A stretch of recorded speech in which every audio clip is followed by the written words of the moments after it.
Hi, this is Stacy at North 2nd Street Appliance Repair, and I'm going to be going through some things to help you solve out of balance issues on this style.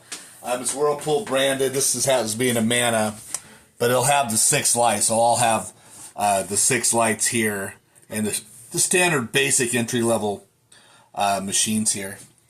And the first thing I would do is I would kind of rock it back and forth, make sure it's stable.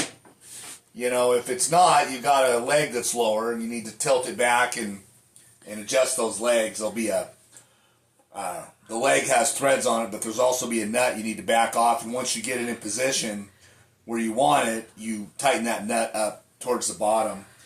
And you can lay a level this way and a level this way a couple different times. Make sure the bubble's in the center. Make sure you don't have a squishy floor, like if you got a rotten floor, and that'll cause the same problem too. So make sure you're solid and the floor's not bouncing, because I've seen rotten floors cause that problem. That's the easiest one. That's the free fix there. But generally on these, what I do is I lift the lid and I put my 4 fingers underneath the tub, the one with the hole in it, the metal part, the lip here. It's right underneath this plastic ring here. Put the palm of my hand on the plastic ring. I lift up and down as hard as I can with my fingers, then I release and see if it's moving from the center. It actually feels like a bad wheel bearing. This one's really tight. That's the way they should be. There shouldn't be any movement. I'm not talking about the springs or the wobble or any of that. I'm just see up and down. And if that's the case, there's some ways that we can usually fix that. This is pretty much common through all of these. It's the plastic hub. If it's not too bad, this is how you could usually remedy that. If the shaft's kind of ruined on the transmission, this one you can't actually look up with your machine model number. Here's the part number. You can look at Ben's Appliance Junk on YouTube. He kind of goes over how to change that. It's fairly easy. It comes with screws. But you'll pop this off. I have an agitator. Sometimes there's a flat wash plate. They both should be 17-inch socket. We'll take those off counterclockwise, just like normal. This one you'll need like a 10-inch 3/8 extension. I usually use 3/8. Pop that off. And you should be able to, the agitator style, you can get your finger underneath and you can usually get them loose. Sometimes you'll need a belt, dryer belt or a regular belt. Sometimes you want to stick some hot water in there and let it sit for a while. And sometimes they come right off, but if you work at it, you'll get it eventually. You might cuss a couple times, but it'll come off. Then you're going to see this, and there's a horseshoe thing in there. You'll see it horseshoe right here. There's 2 sets of holes, and take a screwdriver, pop that out, and some needle nose, take that out. I would use a regular Phillips head screwdriver to at least loosen these up a 1/2 inch before I use my battery operated unit. You don't want to strip these out when they're all the way down, because then you're going to drill it and it's just going to be a mess. You're just going to ruin it. Yeah. Same with putting it in. Try to clean up the threads of the transmission shaft with the wire brush or a wire wheel on a drill. Get all the guck.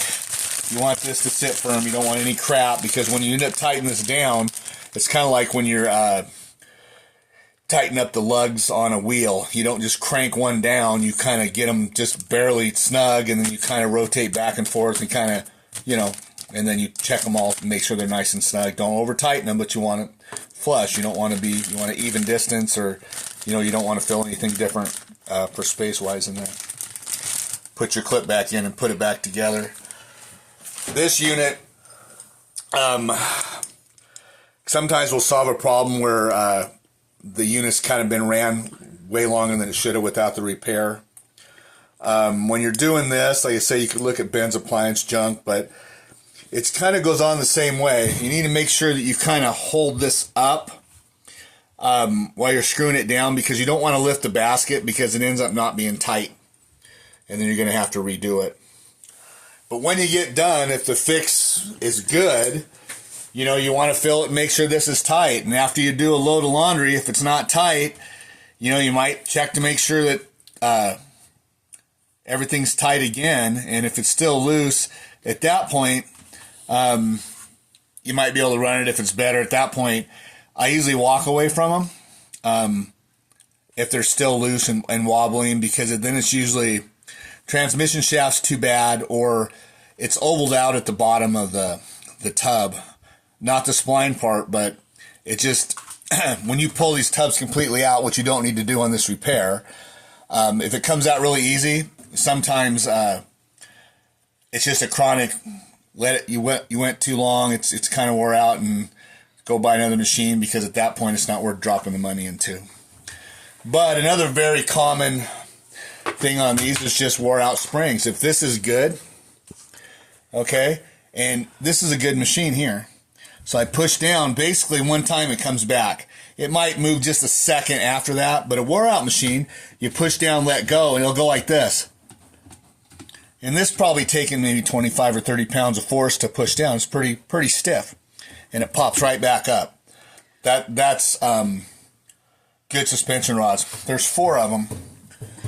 Most of the time, well, all the time, you got to take this off, and then you take them out independently from the bottom.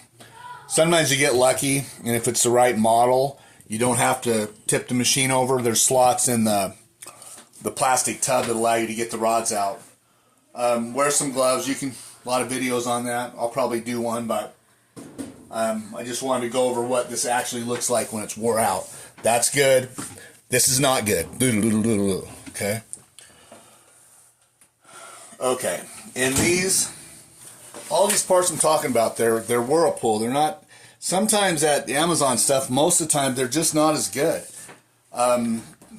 This is for this model, but it actually covers almost all of these, and it has all the little parts you need in that, and it's probably with shipping and it's $50, $60. Get them on Amazon for 18 or 20, but you know it's a lot of work to do for nothing if they hold up for 4 months. But other than that, yeah, any questions you could comment, and I could try to respond. But those are the basic problem with the out of balance. If you do those, kind of go over that, and you still doesn't solve the problem, you don't want to put money in a dead horse. Move on. Usually, if it's a suspension rod issue, usually right here on these, I've seen it where there'll be bang marks right here, like where the tub is hitting right here on this. You'll see that, and usually that happens to be suspension rods. So if you see that, check that first. But yeah, always make sure it's level first, solid ground. Lift this up, make sure this isn't sloppy up and down like a bad wheel bearing. If it is, you might just go straight to this one. If you got the extra money, it's $40 more, you might just do this one. That way, if this doesn't solve it, you walk away. If the suspension rods are good. At least that's what I would do with this. But anyway, any questions? Do some comments, and we'll be doing some other videos here shortly. You guys have a great day. Thank you.